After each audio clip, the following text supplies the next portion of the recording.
I want to welcome you to this track dedication and to especially welcome and thank the Jimmy Carnes family and friends who were so kind and to let us honor him in this way. He's such a hometown legend.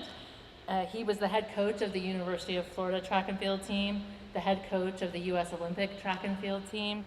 He started the Florida Track Club, and he's a member of the U.S. Track and Field Hall of Fame. He has quite the legacy, and it is an honor to be able to create this track so that we can celebrate him and continue his legacy of helping young people meet their dreams. I don't know about anybody in this room who's ever met Coach Carnes. Coach Carnes always had a vision, he always had a plan. And I walked in here today and I saw so many people that I haven't seen in years and that have been involved in so many lives. And that's what Coach Carnes did. He brought people together. Despite the naysayers, despite the warnings of state legislators, believe it or not, even the president of the school, despite all of that, Jimmy Carnes chose to do the right thing. He ignored the noise all around him. He committed to recruiting and signing the first black athlete at the University of Florida. And for that, I'm thankful.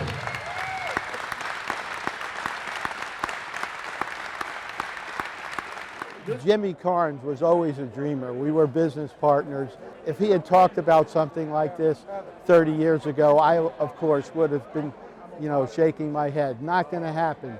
Not going to happen in a city the size of Gainesville. But it has happened, and it's going to be great for the future of this county.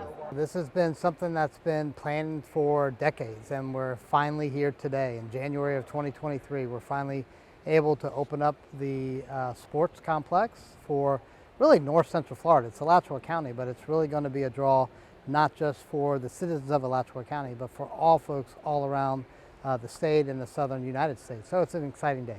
We wanted to get the facility open for track season, so we made sure to get the track in and it done enough so that we could host an indoor track season, after which they will finish the interior of the facility with the basketball courts and the flooring, and then we'll be ready to go as a full-service sports arena. We will be the only indoor bank track in the state of Florida, which is huge. So for the state of Florida in general, we are bringing back indoor track here. No one has to travel out of state. Now we get to bring a lot of out-of-state people visiting. And we're super excited that already we're talking to NAIA Nationals, we're talking to the State Community College Nationals, the ASUN Conference, and hopefully we get in the SEC rotation if we turn some really good times. But the best thing about this track is what it does for the state of Florida. And that is developing an entire sport with one facility. So the impact that it has is phenomenal on the youth that now get to run indoor track.